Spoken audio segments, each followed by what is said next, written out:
Hello, Dwell Church. Hello. I'm still basking in the worship. That was really special. My name is Brian. I'm part of the leadership team here, and just want to say welcome. A lot of what we've been doing at Dwell Church recently has been helping people to connect with one another. And so if you are not connected and want to join our email list, you can use this little nifty little texting code DWELL to that number, and we'll get you added to our email list. You can get our semi-weekly, twice-a-week emails and keep in touch with what's going on here at Dwell. We are also very grateful for Easter. We love Easter. In fact, one of the things we like to do at Easter is called the party in the parking lot. And so we're calling it Easter Fest this year. It doesn't say Easter Fest. I think the things back there say Easter Fest. No? They do. Okay. Our branding we're still working on it. Two things to know about Easter Fest is it's just a great time to invite a friend to experience what we do here at Dwell Church. And we realize, if you've been with us for a little while, we realize that a lot of us have come from church experiences where we've experienced what we call evangelism trauma. And what that might look like is you felt the pressure to be a good Christian. You had to invite a certain number of people to church, or you had to share Jesus with a certain number of people. Or it may have looked like when you invited someone, the whole message was like, okay, you need Jesus, so you should come to my church. And we don't want to do anything like that. And we were trying to help people recover from experiences like that. So together, we've been working on ways that we can just really open-handedly invite people. Because the more I talk to everybody here at Dwell, I think people love the experience and people want more people to be a part of what's going on at Dwell Church. And so together we're trying to figure out how to invite people in a way that just gives the message of, hey, I'm thinking about you. I love this place. This would be a great Sunday to come visit. We're going to have free Mr. Softy for an hour. We're going to have a bounce house. We're going to have a petting zoo with a lot of cuddly animals. So if you haven't invited people already, we would encourage you to think about 3 to 5 people that you think would enjoy coming to Dwell Church, and we'll work on inviting people in a very open-handed, spacious way to Easter. The second thing about Easter Fest is, in order for it to be a really welcoming, enjoyable place for all those people we're inviting, we need more people to help. So this QR code, if you scan it, it'll take you to a little page where you can sign up to help, if you can help between 2:30 and 4:30 on the 5th, which is 2 weeks from today. And then the week before that, so going back in non-chronological order, is Big Dark Sunday. So what is Big Dark Sunday? Wow, that was like, I know. Big Dark Sunday. It sounds very ominous and foreboding, but it's actually a really amazing opportunity to come to Dwell Church on that Sunday too. So for me, I think this is something I've never done at another church, and it's a unique thing that we do at Dwell, where we take time to lament and mourn and grieve, because we celebrate Jesus' resurrection on Easter, and the week before, we recognize that Jesus died and was buried in a tomb. And so we come on Big Dark Sunday with the things that we have lost. It may be a person who's dear to us. It may be something else.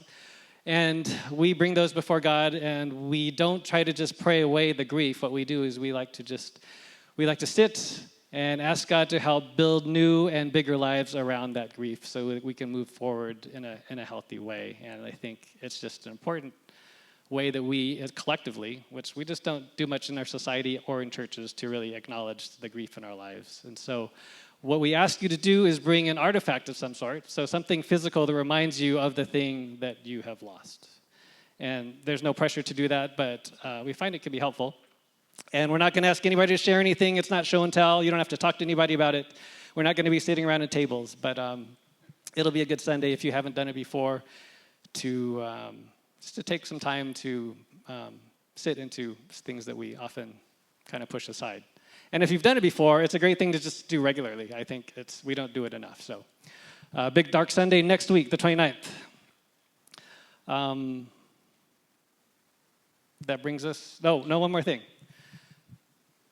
We have a special group of people here with us today from the Quest Novato, which is a church that has actually, if you're from the Quest, can you raise your hand?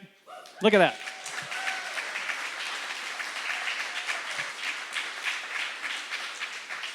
We have a small army of people from the Quest. So welcome to you all. The Quest has been on a church like Dwell to build a church for the new era, but many more years before us. And since Dwell started 2 years ago, the Quest has been just a giant cheerleader for us. We're always talking about ways that we can partner together more to be churches that are we're churches that are aligned with our values and our mission. And we are always looking for ways not only that we can support each other, but where we can invite other churches that, the few that there are, we're trying to bring them into the tribe of churches that can move forward with this vision of being a new church for a new era. So if you have a chance to talk to the Quest people afterwards, please welcome them for us, okay? That's my one pun for the day. Look at that, Mark likes it. So we're in a message series called The Ick, and I'll explain more about what that is in a moment. This is the second week. Before I get into it, I feel like I've developed a better sense over the past 15 years of what justice is all about.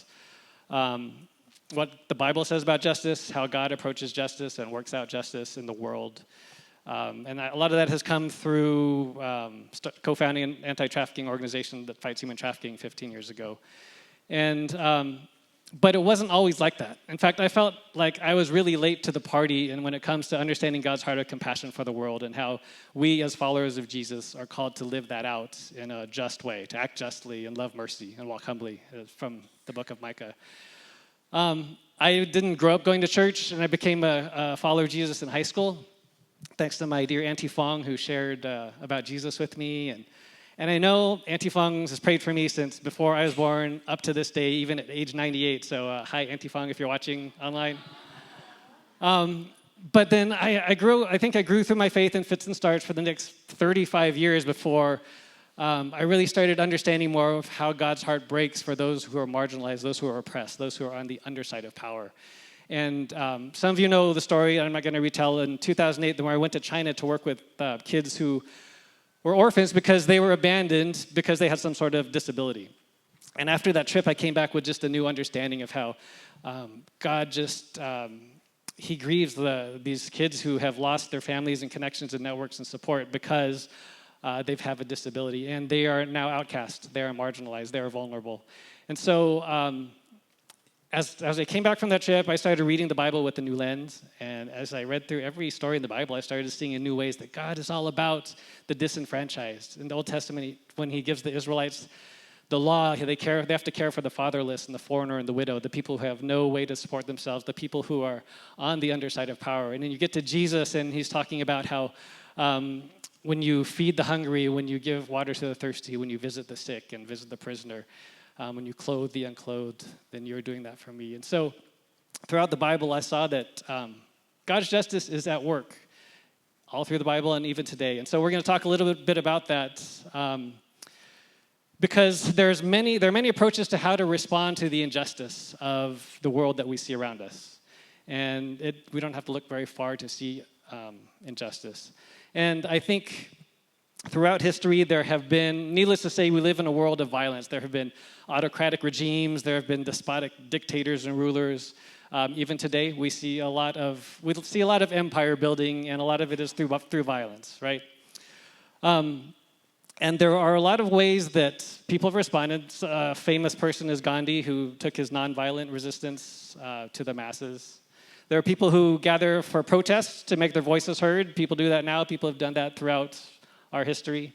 There are people who do boycotts and use their economic power to send a message to get their causes together. There are people who amass power themselves so they can retaliate and do revolutions to overthrow the power and the domination that oppressive and empirical rulers often rule over the people who they want to subjugate. There's even, I think, fictional revolutions can be instructive. How many have seen the series Andor? Is anybody Star Wars people? There's a few. So Andor is the prequel to Rogue One, which is the prequel to the first, which is like the fourth Star Wars movie. If you don't understand that, don't worry about it. The whole time I watched Andor, every episode, I just felt like I kept seeing the instruments of domination that the intergalactic empire is using to subjugate all those who are under their power. And not only does that happen throughout history, I see it happening in our nation today. And I think the beauty of a series like that isn't just the portrayal of empire, but the portrayal of the many individuals who disparately can kind of come together. And even though it takes a lot of sacrifice, they begin building an alliance so that they can overturn the oppressive powers and the royal domination that they're subjugated under. So I think the question for us today is that is there hope for justice? Because it looks pretty hopeless when we look around out there. Is all the sacrifice that people make really worth it?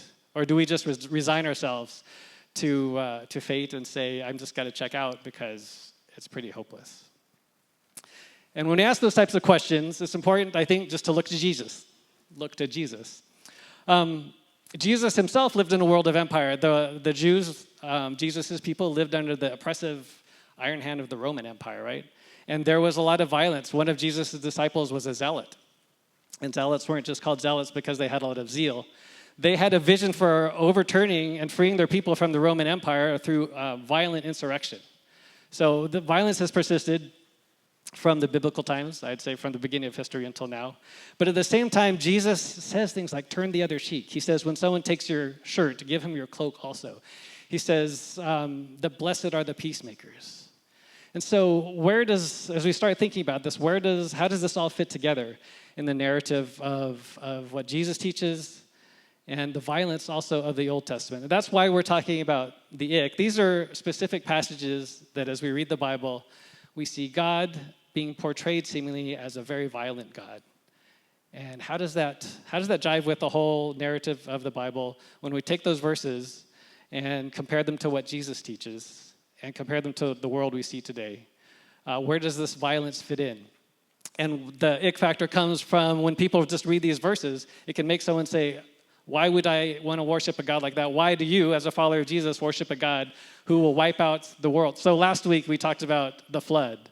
And Matt talked about how, well, one of the first stories we teach kids in Sunday school is what's called Noah's Ark. But really, it's God wiping out all of humanity because of their disobedience, right? So what does that mean? How does that make sense? Especially here at Dwell, we talk about God's spaciousness a lot. And how does the violence that we see in the Old Testament fit into this whole story when we're talking about how do we bring God's spaciousness into our lives? So we're going to talk about that a little bit.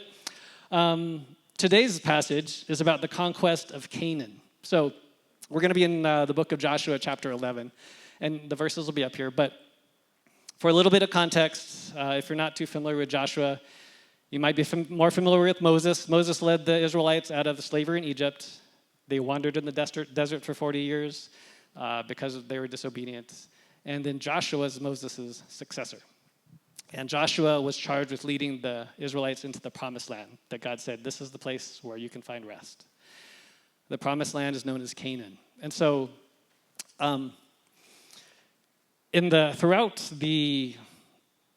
several chapters of Joshua that you can read pretty quickly, they actually capture many, many years of war campaigns against the kings and the people that lived in Canaan in order to eliminate them so that the Israelites could move into the promised land. We're going to pick it up in Joshua 11, 4 through 9, where there's a whole coalition of these kings who live in Canaan. They're looking at the Israelites and saying, okay, we've got to worry about these guys. We've got to band together to keep them from invading our land and taking it from us. All right, so we're going to read from Joshua, starting at verse 4. They came out with all their troops and a large number of horses and chariots, a huge army, as numerous as the sand on the seashore. And these kings joined forces and made camp together at the waters of Merom to fight against Israel.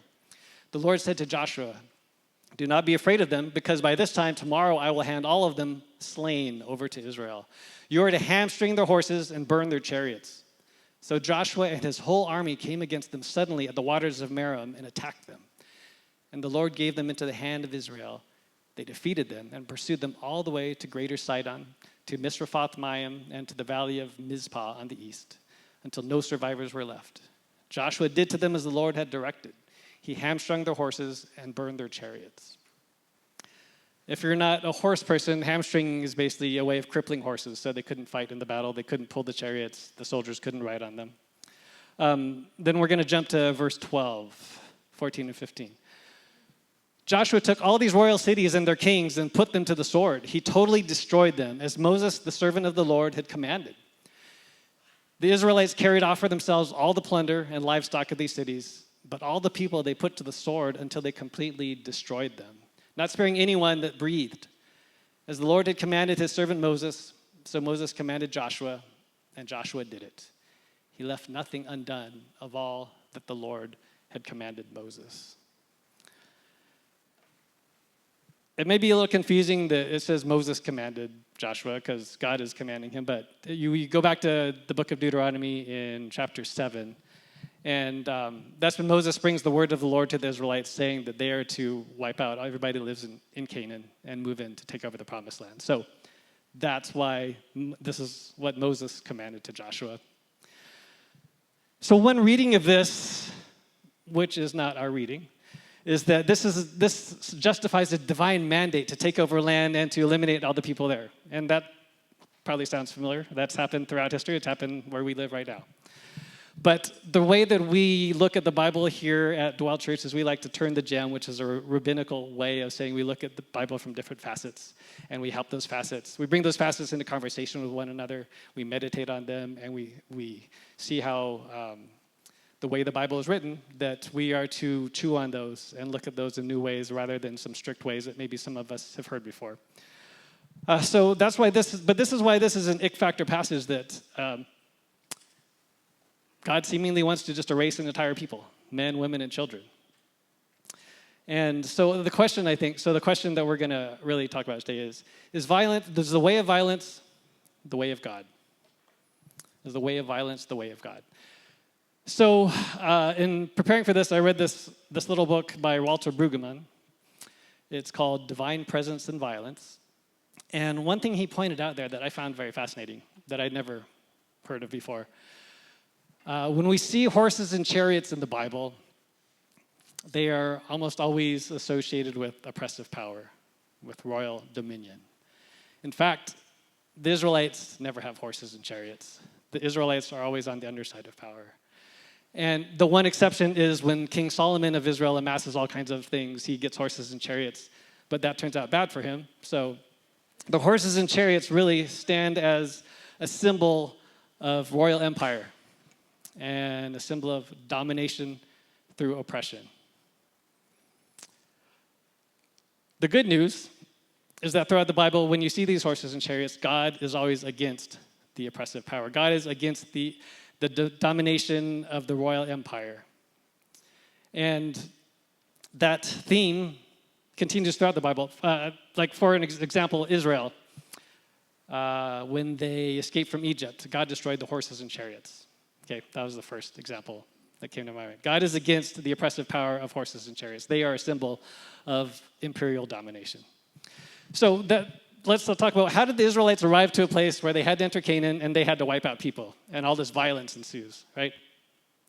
So it's very complex, but let me try to, give a brief explanation. God works in a broken world with broken people. And the people in this world usually see as the one pathway to survival is through violence. And it's where the only the strong survive saying comes. The weak are to be subdued and the stronger will survive. But to back up a little bit, and I found this interesting too as I was thinking about this. God chooses a people. So to go way back into Genesis, the book of Genesis, God chooses Abram, who becomes Abraham, and says, through you and your descendants, you'll be a blessing to all nations. And out of Abram comes the Israelites. But when God chooses a people, he actually takes sides. That seems kind of weird for me to say because I feel like God should be fair to everybody, right? But God actually takes sides because he makes a covenant with Abram. So anybody who's against Abram, God has to stand against as well. And people who are causing violence against his people, he sometimes has to use violence to protect them because that's all that they know. And not only that, the people who are against the Israelites, who again are his chosen people, he's made a covenant to protect them and keep them going so that he could carry out his plans of restoration in the world. the surrounding the Canaanite people were very corrupt. And so he knew the Israelites were subject to trying to imitate them. So the Canaanite people, for example, they did child sacrifices, which God does not approve of. So God felt like, let's go back to, I think I have this verse. He has to protect them. He says, the kingdoms around you, will teach you to follow all the detestable things they do in worshiping their gods, and you will sin against the Lord your God. So God knew that the Israelites could be tempted to follow the ways of the world, the ways of violence, the ways of oppressive power. And so there were times that he had to protect them. And his goal was to shape his people. He wanted his people to have an imagination that imagined an alternative to the power of royal domination, the power of empire. He wanted them to figure out how, if they just trusted in God, God's power will overcome the powers of oppression. He wanted them to realize that he always triumphs and that he will be faithful in his covenant to his people. Okay, there's a lot more there, but I think that's a good start. So the answer to the question, is the way of violence the way of God? The answer is no. The way of violence is not the way of God. In fact, those who use the way of violence just perpetrate more violence. And the way for God's people today who are followers of Jesus and the Israelites back then, our hope isn't that God's justice will prevail and that God is in the process of reconciling the world to himself. And he is bringing restoration, he's bringing renewal, and he's doing it through a different type of kingdom. So a different type of kingdom, when I say that, enter Jesus. Jesus in John 18:36 says, my kingdom is not of this world. All right, so this is a different type of kingdom power than the power of empire and the power of oppression that the Israelites experienced when they entered the land of Canaan, and even the power that we see around the world today. Jesus' kingdom is different. He says things like the first shall be last, and the last shall be first. So rather than insurrection and violence, Jesus inaugurates a kingdom based on servanthood. He inaugurates a kingdom based on sacrifice. He inaugurates a kingdom based on love. We see examples, Jesus washing the disciples' feet like a servant would. We see Jesus saying, to follow me, you have to take up your cross. We see Jesus in the Garden of Gethsemane where the authorities are coming for him and Peter wants to draw his sword to fight. Jesus says, no, put your sword away. I'm going to eschew violence. I'm going to submit willingly to the authorities and not take the way of the world. Jesus continues the theme of God standing against horses and chariots. He says in Luke chapter 4, maybe that's not Luke chapter 4. I might not have that on there. But Luke chapter 4 says, I've come to set the oppressed free.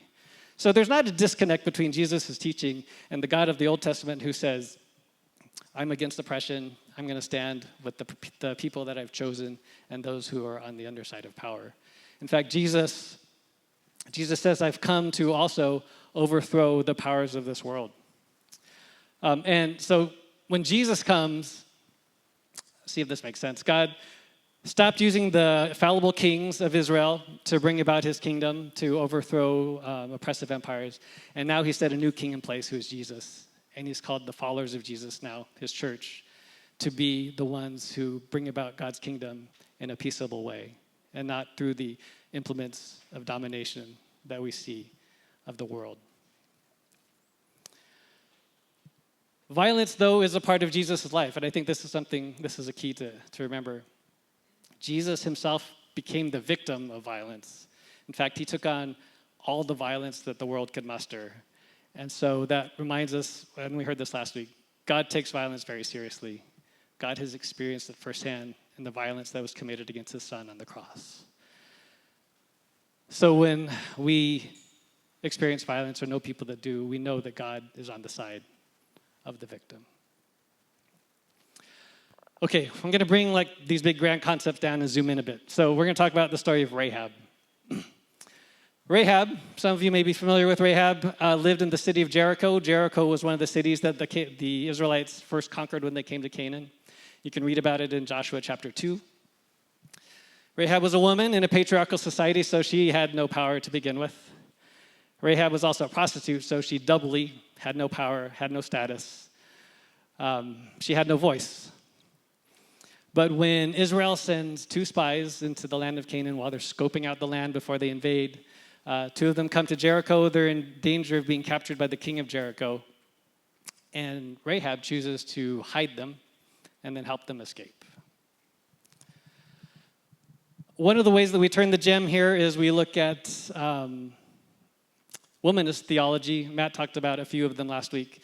Womanist theologians are black females who are biblical scholars. And what they say about Rahab is that Rahab is a striking example of how someone is given impossible choices when they're living under a system of oppression. Choices that we just often can't imagine when we feel like we're mostly free and can make our own choices. I mean, it makes me think of, I've had dozens of conversations with people who judge human trafficking victims for their choices that they've made, but they have no idea these people are living under the system of exploitation and abuse and manipulation, and the choices that they have are nothing like we would even imagine people should have choices for. So Rahab has this impossible choice. She's stuck between betraying her people and saving her family, and she chooses, in her own kind of quiet and small way, to say, I'm gonna save these two spies, and at the risk of betraying my people. And I think Rahab is this beautiful counter melody of individuals standing against justice in the midst of this systematic, oppressive regime that she lives under. And I can only imagine, what if she decided to disengage and say, it's hopeless, I'm not going to do anything, I'm going to be quiet? The story would have taken a very different turn. And when the Israelites do conquer Jericho, Rahab and her household are saved. And I think the other beautiful twist of the story is that she becomes, in the line of Jesus' ancestors, one of Jesus' ancestors, I was thinking descendants, ancestors, 1,400 years later, Rahab is part of Jesus' bloodline. And so God calls the Israelites to reimagine and to imagine an alternative to living under oppressive power, an alternative violence. Likewise, as followers of Jesus, we are to cultivate our imagination, to envision and live into an alternative way to stand against empire. Because if we resign ourselves to hopelessness and we don't act, what happens is our hearts become calcified. There's this follower of Jesus named J.R. Swigert. He runs a nonprofit organization that's dedicated to peacemaking. I'm going to read this little passage from him. He says, those of us more proximate to power, and I would submit that that's all of us, even though we may feel like we're marginalized, and we are at times, we who are distant from the physical violence are especially vulnerable to this malformation. That's the malformation of our hearts. Not because we're cruel, but because we're insulated. Our homes remain intact, our children sleep through the night, our bodies do not learn the sound of drones or feel the shockwaves of missiles. Violence arrives to us not as terror, but as information that has already been translated into press briefings, the expert panels, and strategic language, curated to calm rather than disturb. We're given explanations and rationales rather than experiences and relationships. We're offered convenient justifications for violence long before we understand who benefits from the destruction. As we consume, we're subtly discipled to trust that someone, somewhere, behind closed doors, with better data and higher clearance, has done the math. That they've weighed the lives and outcomes and determined that this violence is necessary. And because we're spared the immediate cost, we're tempted to accept their calculus as wisdom. This is how our moral agency erodes. Prolonged violence lowers our expectations for what is possible and raises our tolerance for what should never be normal. Violence doesn't just break bodies. It calcifies hearts. We see hearts of stone throughout the Bible, and that's not what we want. God wants us to have hearts that are soft, hearts that beat in sync with his heart. I like to think of it as, that's part of the way that I experienced when I went to China. I felt like my heart began to beat in sync with God's heart. He wants our hearts to be aligned with him, for our desires to be his desires, for our hearts to break over the things that break his. So let me leave you with 3 things that we can try to do to keep our hearts from getting calcified. 1, retrain our proximity. So when we keep people who are on the underside of power at a distance from us, we begin to lose their humanity. That's the first step, to seeing them not as individuals who are made in the image of God, but as people who are just numbers, people who are on the other side of that data.